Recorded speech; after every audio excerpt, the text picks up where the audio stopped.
एका सांकेतिक भाषेत माकर बरोबर 453, कसर 843 आणि मावस 825 असं लिहितात.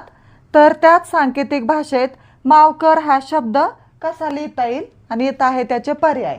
आता आपण हे सोडूया. माकरमध्ये आणि कसरमध्ये इथं क क सारखा आहे आणि र र सारखा आहे. आता इथं हे चार हे दोन्हीमध्ये सारखे आहेत आणि 3 पण सारखे आहेत. इथं 3 आहेत, इथं 3 आहेत.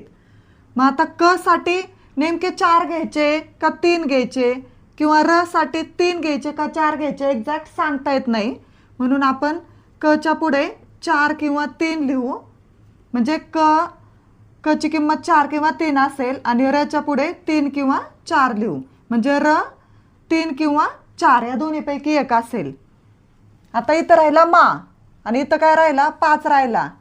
मग मा बरोबर माची किंमत किती आली 5 आली. आणि इथं स राहिला, इथं स राहिला आणि याच्यामध्ये 8 राहिलाय.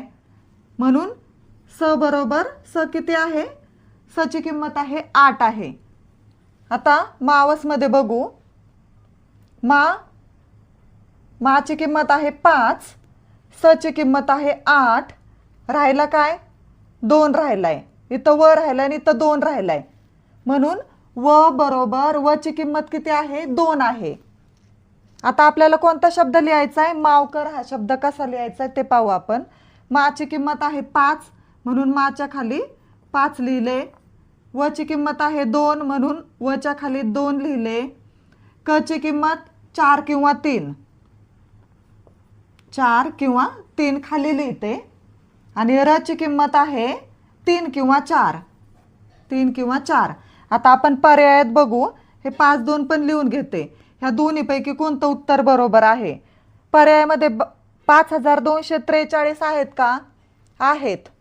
5234 आहेत का, तर 234 नाहीत, 5243च आहेत. म्हणून आपल्या प्रश्नाचं उत्तर आहे पर्याय क्रमांक 2, 5243.